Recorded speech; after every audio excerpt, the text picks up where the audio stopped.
ကျွန်တော်ရဲ့တတိယသင်္ကေတများအားလုံးမင်္ဂလာပါလို့ကျွန်တော်နှုတ်ခွန်းဆက်သပြီးတော့စိတ်ချမ်းသာရင်ကိုယ်ကျန်းမာရင်လည်းပြည့်စုံကြပါစေလို့ကျွန်တော်ဆုတောင်းပေးလိုက်ပါတယ်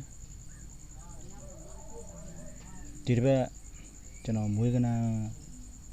တစ်ခွက်ကဒီချိန်မှာထိုးရမယ့်ဆက်ရှိသည့်အတွက်ကျွန်တော်ရဲ့သင်္ကေတကိုချပြခြင်းဖြစ်ပါတယ်ဖိုင်ရအရှိကြီးတင်မြသည့်အတွက်ကျွန်တော်အမြန်ပဲပြမှရမှာပြီးကြတော့လဲ Wi-Fi ရလည်းမရှိသည့်အတွက်15မိုင်လောက်ဝေးတဲ့စီကျွန်တော်ဖိုင်နှစ်ဖိုင်ခွဲပြီးတော့ကျွန်တော် Wi-Fi ရှိတဲ့စီကျွန်တော်သွားပို့ကျွန်တော်ရဲ့သင်္ကေတတွေကိုလမ်းပြီးတော့ပို့ပေးပါမယ်ကျွန်တော်96ခု96ခုကျွန်တော်တို့6ခု96ခု855ဆိုတဲ့ပရိရှစ်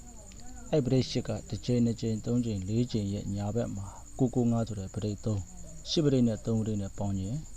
ကျွန်တော်တို့1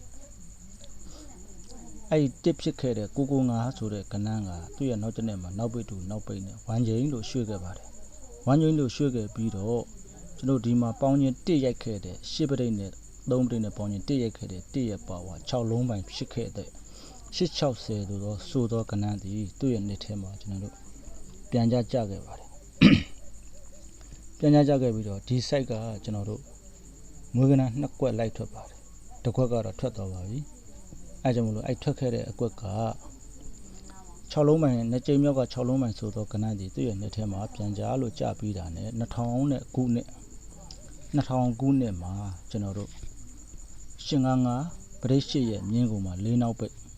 အဲ့4နောက်ပိတ်ရဲ့ဘယ်ဘယ်ဇောင်းမှာ6နောက်ပိတ်နဲ့2ဦး816 6နောက်ပိတ်နဲ့33ခွန်ပရိ3နဲ့ပေါင်းရင်9 4ပါဝါ9 4ပါဝါ9လို့ဖြစ်ပြီးတော့4လုံးပိုင်းနဲ့ပရိ9 4နဲ့9နဲ့ပေါင်းရင်3ကြောင့်3ထိပ်အငိမ့်နဲ့4ပါဝါ9ပရိဆိုတော့3 4နှစ်နဲ့3နှစ်4ဆိုတော့ကဏ္ဍကကျွန်တော်2000ခုနှစ်ထဲမှာကျွန်တော်တို့73ချိန်မှာကျွန်တော်လိုက်ထွက်ခဲ့ပါတယ်အဲ့73ချိန်ဘာကြောင့်ထွက်တာတုံးလို့ဆိုရင်တစ်ချိန်2ချိန်3ချိန်4ချိန်5ချိန်မှာ836ဆိုတဲ့ပြန်ကြခံခဲ့သည့်အတွက်တစ်ချိန်2ချိန်3ချိန်4ချိန်5ချိန်ရဲ့ဘေးမှာ3ထိပ်အငိမ့်နဲ့3 4နဲ့3နှစ်4လို့ကျွန်တော်လိုက်ထွက်ခဲ့ပါတယ်အဲ့ထွက်ခဲ့ပြီးတော့ကျန်းနေခဲ့တဲ့ကျွန်တော်ဒီမှာ311ပတ်လဲဆိုတော့ကဏ္ဍအဲ့ကဏ္ဍတီလဲ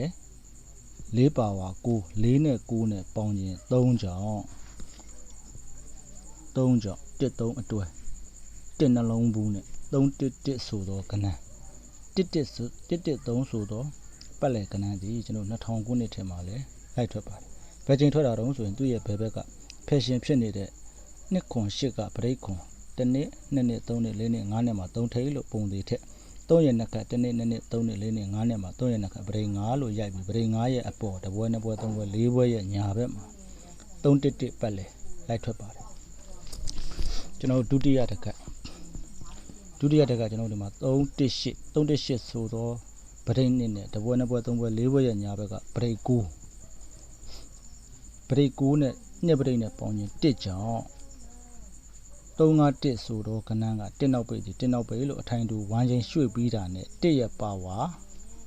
6လုံးပိုင်း2ချိန်မြောက်က6လုံးပိုင်းဆိုတော့ကဏ္ဍဒီ19ခုနှစ်2019ခုနှစ်အကြိမ်20မှာကျွန်တော်တို့96လို့ပြန်ကြခဲ့ပါတယ်သူပြန်ကြခဲ့သည့်အတွက်2018ခုနှစ်ထဲမှာ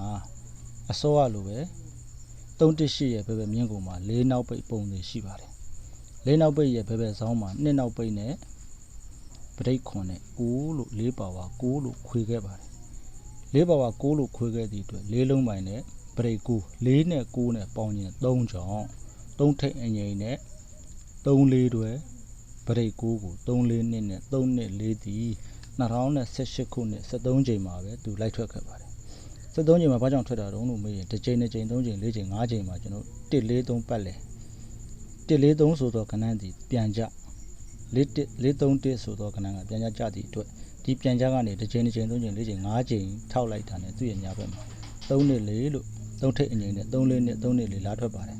လာထွက်ပြီးကျွန်တော်ကျန်းနေခဲ့တဲ့ကဏ္ဍတစ်ခွက်ကကျွန်တော်တို့ဒီမှာ131ဆိုတော့1နှလုံးနဲ့3လုံးပိုင်းနဲ့1နှလုံးယူကဏ္ဍအဲ့ကဏ္ဍတီလဲပဲ ကျွန်တော်တို့813ရဲ့ဘယ်ဘက်မြင်းကုန်မှာ၄နောက်ပိတ်ရဲ့ဇောင်းမှာ2နောက်ပိတ်နဲ့ပရိတ်ခွန်နဲ့ပေါင်းရင်9 4ပါဝါ9လို့ဖြစ်လို့4နဲ့9နဲ့ပေါင်းရင်3အဲ့ဒီ3နဲ့အစောကကျွန်တော်တို့2ပရိတ်နဲ့9ပရိတ်နဲ့ပေါင်းရင်1ကြောင်1နှလုံးဘူးနဲ့311အာသည်2018ခုနှစ်ထဲမှာ1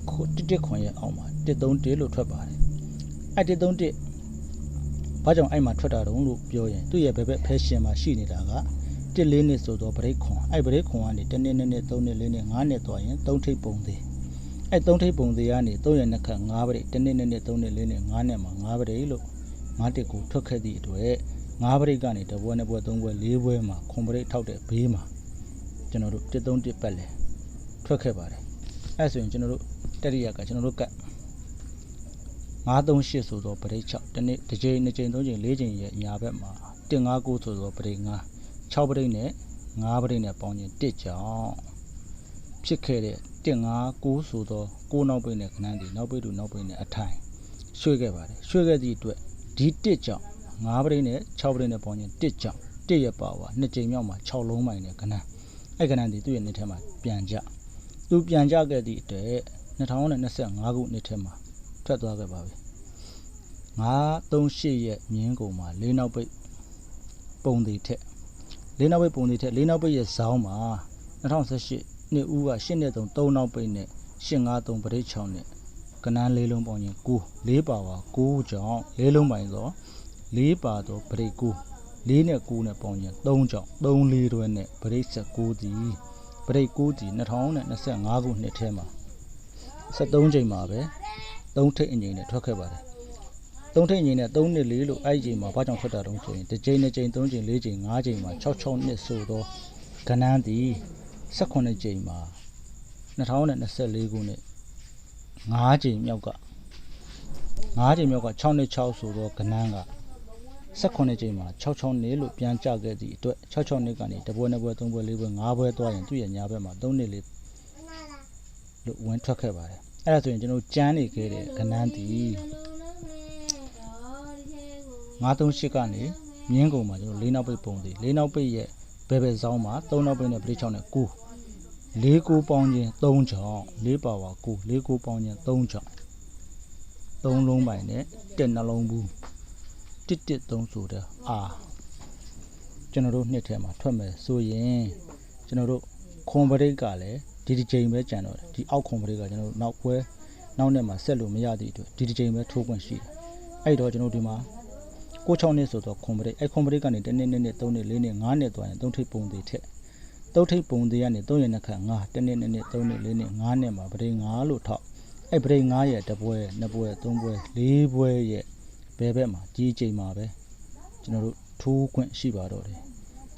အဲ့ဒီ311အာကိုကျွန်တော်ရဲ့တင်ငယ်ချင်းတွေကိုကျွန်တော်နှစ်ကွက်တော့ကျွန်တော်ရွေးပေးခဲ့ပါမယ်ကလနာလည်းမရှိသည့်အတွက်အရင်ပွဲကအဟောင်းလေးနဲ့ကျွန်တော်ပြရတာ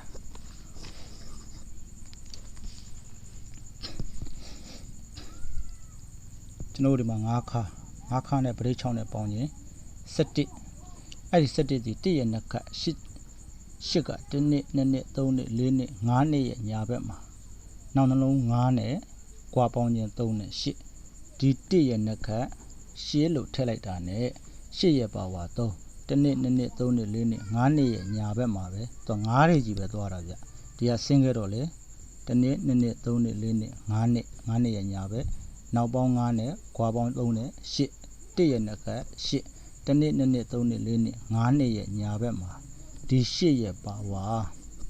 1နောက်ပိတ်5ခါခွန်ခါ1 5ခွန်ပေါင်းခြင်း3 8ရဲ့ပါဝါ3 8 3ပေါင်းတော့1သည်တစ်ချိန်2ချိန်3ချိန်4ချိန်5ချိန်ရဲ့အောက်မှာ